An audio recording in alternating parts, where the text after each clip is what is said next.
It's All Things Considered from NPR News. I'm Guy Raz. Since Radiohead released this song, Creep, back in 1993, the British band's become one of the most innovative and critically acclaimed modern rock acts of all time. They've pioneered groundbreaking techniques using processed voices and invented sounds, all behind the delicate and powerful voice of frontman Thom Yorke. This track is called Lotus Flower. It's off Radiohead's latest album, The King of Limbs. They released it themselves without the pressures of a major label and with little fanfare back in February of this year. Thom Yorke, Ed O'Brien, welcome to the program. Hi. Hi. What is The King of Limbs about? Ooh. I don't know, breaking out of things. It's sort of a visual thing rather than anything else.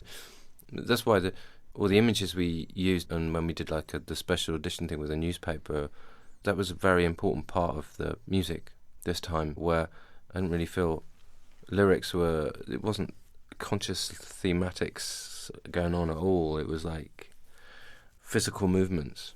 That's nonsensical, but I haven't actually... It's a hard question. I've not actually had to answer it. Having not really talked to anyone. And it doesn't necessarily have to be about anything specific. No. I mean... To me, it was more about... a lot of it is about a certain feeling. A feeling at a certain time, and I think that we... Like, the name and everything became quite pertinent when we went to Glastonbury 2 years ago. And there was a certain feeling there. It might have been just that we were in the middle of, it's like shedding a skin. Like what happened, discovering something else, discovering meeting new people, that kind of thing. I think the last record was a bit of a watershed. It was like the last record was the sort of, we did this show, big show, Reading Festival. We were Radiohead in the sense of how people wanted us. We started with Creep and we just laid it on nice and thick, and it was really fun. And In Rainbows by that point had become a really sort of well-known record, and it sort of solidified lots of things. But it felt like when we came off, we really had a great time, but that was it. It was kind of like, okay, that's that. Don't need to go there again now. So there was a lot of sort of just, well, okay, if we are going to carry on, we need to do it for a new set of reasons. Just because the pressures of other, of life or whatever, taking over. And so there's all that mixed up with it, but there's also like a sort of, like I said, breaking free, a sense of, there's a lot of the wildness ideas, the ideas of mutating, of creatures, of... it's hard to explain, but I think it's kind of a response to environmental worries in my head. I think has become this weird obsession with... I read something in a book about statistics about fossils, right? What it takes to actually get fossils to be created and for us to find them it's such a small part of the whole of the possible life forms that have existed on Earth that we know nothing about at all and never will. And everything that may have gone on in this planet that we know nothing about, in the back of my mind, that just went clanging round and round for like months and months and months and months. And I think that's where like the artwork stuff came from, where this idea of these weird creatures and stuff that were just rattling around my head while we were making the music. The band did no big concert tour and no interviews. When we released this record, we didn't go out. What we should have done in the traditional route is to go out and do interviews like this, but we didn't feel like it. We didn't want to explain it. Yeah, I mean, you released it digitally. You didn't sell records at the record store right away. Yeah. I think that's quite. In the short term, that might not always be the best thing that you can do, but in the long term, it sets you up right so that when you do something, you do it properly. You do it with all the right intent, with all the, with all the right energy. That's guitarist Ed O'Brien and singer Thom Yorke. And yet, The King of Limbs shot to number 3 on the U.S. charts. Now, Radiohead is coming out of its shell a bit. Yorke and O'Brien sat down to talk with me last week about how they make music. Before they recorded their latest album, O'Brien described coming off a long tour, exhausted and uninspired. That is, until the band and their producer, Nigel Godrich, discovered some interesting computer software. Which enables you to use MP3 files and trigger them on a turntable, like with vinyl, you know, Make loops and make stuff. loops and on stuff. the fly. Yeah, so we had an initial session of about 5 weeks, and it was really like the kids in the kindergarten, because it We was had absolutely no idea. no idea, and we literally had 5 weeks, and it was really interesting because what it forced you to do was you had to simplify what you were doing. You couldn't do loads of ideas. Probably the most important thing is you had to listen to one another. Believe it or not, that's also something that you can, in a band, you can lose that. You can get so wrapped up in what you're doing, you're not listening to what other people are doing.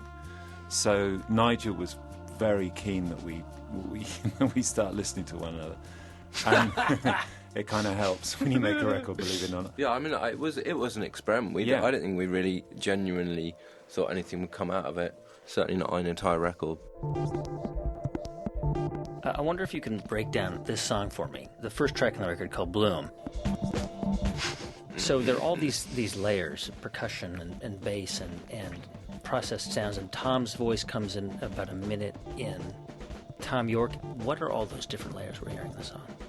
Almost every tune is like a collage, you know.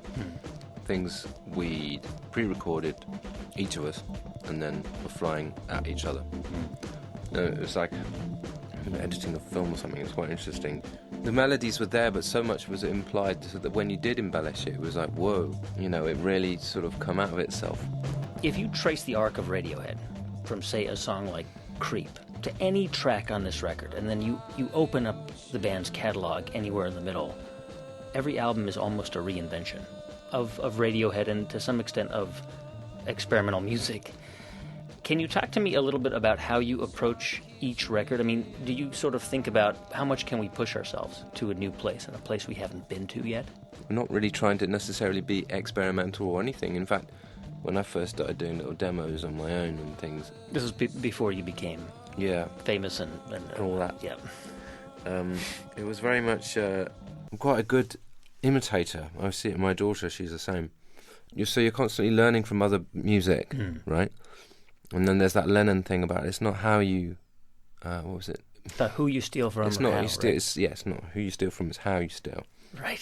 and that to me, that's sort of, you know, I'm constantly absorbing other music, and that's what stimulates me the most. And to have the ability within our group with Nigel to sort of move around in all these different areas, you know, you're always going to have your limitation. It's always going to be your palette and your thing because of who you are. You can't help that.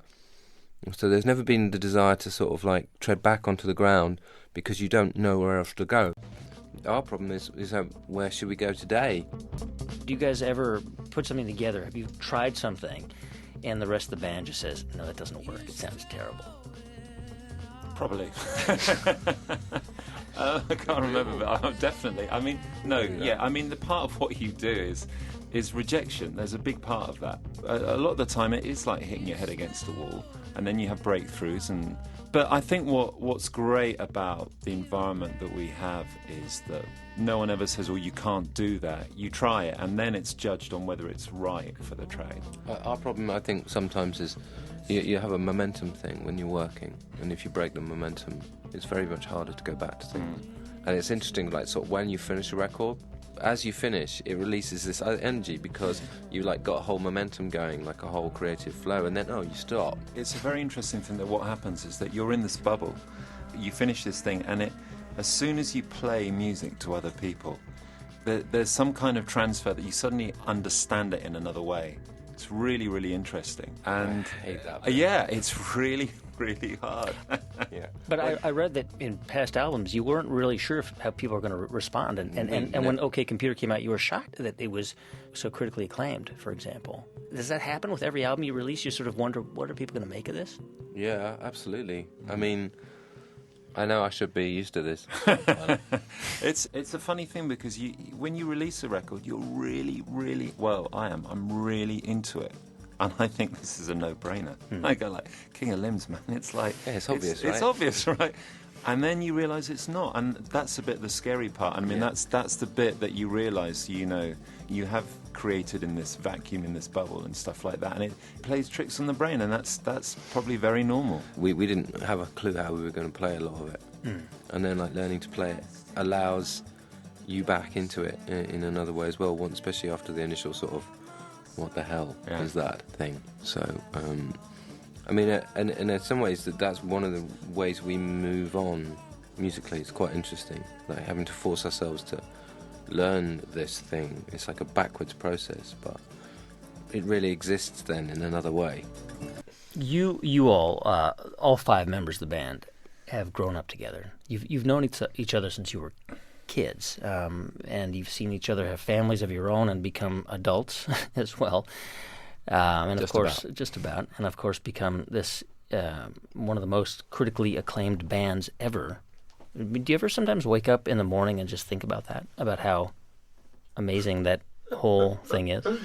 My normal response to that I can't actually repeat on air, but it's along the lines of when I go to the toilet. But anyway.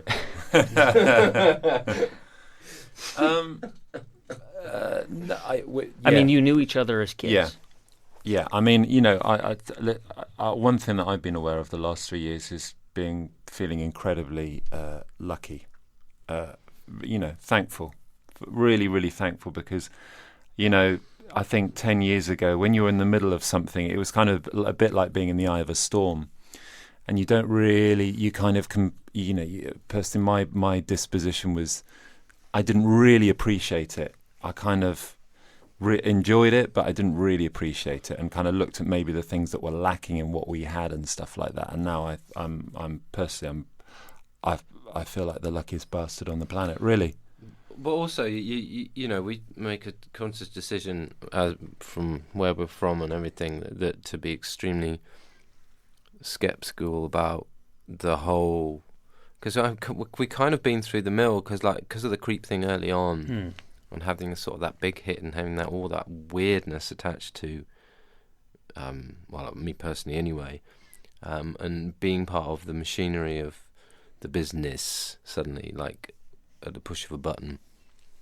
I think we've always sort of been really skeptical about the whole how stuff is seen, in order to keep saying, you just sort of distance yourself. There's a great big black wall in between that.